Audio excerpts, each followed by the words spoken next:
What's up, everybody? It's pretty sunny today, but we're gonna be doing the brake pads and rotors on a 2012 Honda Accord.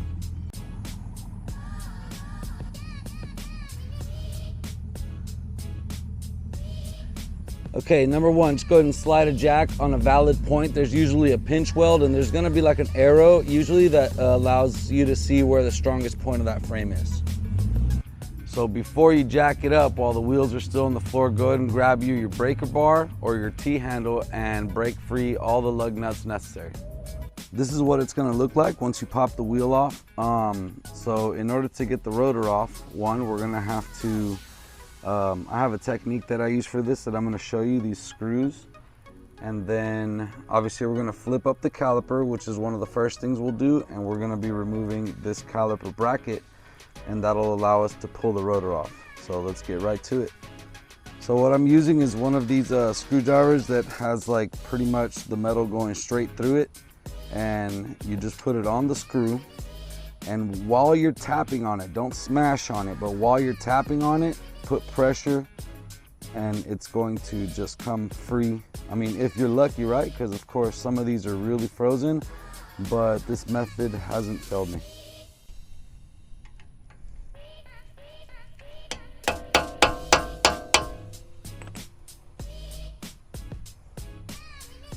Usually when I see those screws, I think it's not gonna be a really good time, but these were okay. So the first bolt on the caliper is going to be this lower one. On this particular car, it's a 12, okay? You don't have to put much pressure on this and you can loosen it up, and we're gonna flip the caliper up.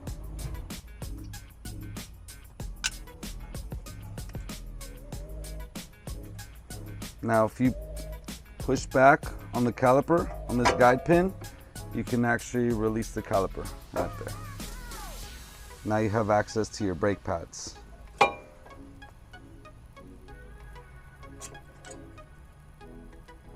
So these are your pads, and this is considered your hardware right here. If I can pop this off in one shot, there we go. All right, so our new set of pads comes with hardware, which I think most brake pad sets nowadays, they come with that. Okay, next order of business are the bracket bolts right here and down here. So what I use is something a little bit longer because these are gonna have a little more torque on them, but you can break them free with a little bit of effort.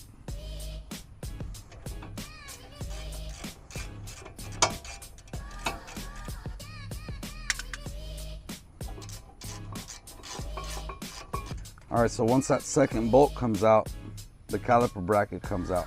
And look at that hardware. Ew. Caliper out, pads out, bracket out, rotor out. Just for some continuing education, this is called your hub. All right, you have a wheel bearing that's in there. In this particular car, it's one big cartridge bearing. Okay, and this is considered your whole spindle right here. So when somebody does your wheel bearing, they have to continue removing the axle and then getting into there. So I'm always making sure I have the right part. All right, so the pads are looking good, the hardware looks the same, and look at that beauty right there, import direct. Make sure we have the same lug holes and patterns. You see where the two Phillips screws went on this one, it goes right here. Now, I've heard a few things about those. I think whenever the car's on the assembly line, this is what keeps everything together as it goes together, because once you put the wheel on, these don't matter, and they kind of don't even matter for service because not like the rotor's just gonna fly off. Just line up those two screw holes for the Phillips and then the rotor should go on just like that. Easy does it. Look at that hardware. So this is what we're gonna do right here. So the hardware, you can just grab it and like yank it off like I did the other one. Let's see if I can install this with one hand. Just line it up and you kind of press it into place. Yep. All right, so for the pads, you're gonna have this little piece of hardware. It's called a wear indicator. And that will like lightly touch your rotor at a certain point and it'll start squealing. The squealing is okay. It just lets you know that it's time to change this. And if you ignore that squealing, eventually it'll get down to this metal piece of the pad and it'll start destroying your rotor. And about pad wear, make sure that these guide pins, they're moving smoothly. Okay, if the seal is broke or anything, I recommend pulling it all the way out and re-greasing it. Keep in mind the caliper has the other one in here, so if these are stuck or if it was hard to remove your caliper, your pad's going to be wearing on one side because the caliper is not able to move smoothly within the bracket. So let's go put this back in the car. So I am going to need 2 hands for this, but what you do is you just put it into place like this and then you run the bolts in the backside. Brackets on, it's time for the pad. Now, there's no real like exact way to do this. You just find a way that it fits and then you slide it in there. Okay, make sure it's not binding. I mean, just like that, like make sure that it's fitting loosely in there.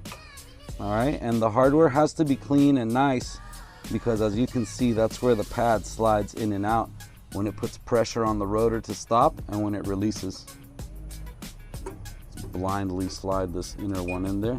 There we go, look at that, sandwich. Many different tools for this exact operation right here. I like using this style of vice grip, okay?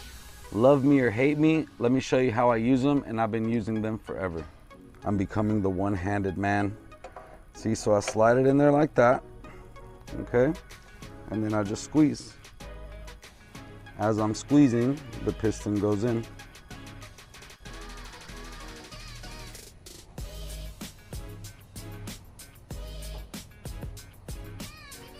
So this is the tool set that works for me, okay? And I think they're like welding vice grips, but there's a plethora of special tools available, which are basically C-clamps with the screw type, so you can squeeze it together. You can also use channel locks, like a good set of channel locks, get it on the right size and just go ahead and squeeze it in. Speaking of squeezing it in, so go ahead and line up that guide pin that we were talking about earlier, slide this in and down. Boom, boom. Gonna go ahead and put that first screw that we took out, that bolt on the bottom, that was a 12. And once I tighten that up, we have an assembled brake system. Go ahead and toss your wheel back on there with the lug nuts and torque everything to spec, okay? Stay safe. Now this video right here will apply to many car models because this style of brake that we just did right here is pretty much what you'll find in most every car.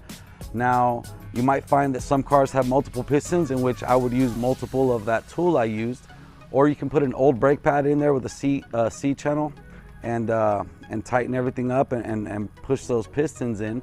But if you know how to do this particular brake system, I think you're good on most cars. So guys, do me a favor, like and subscribe. Let me know in the comments what you want to see next.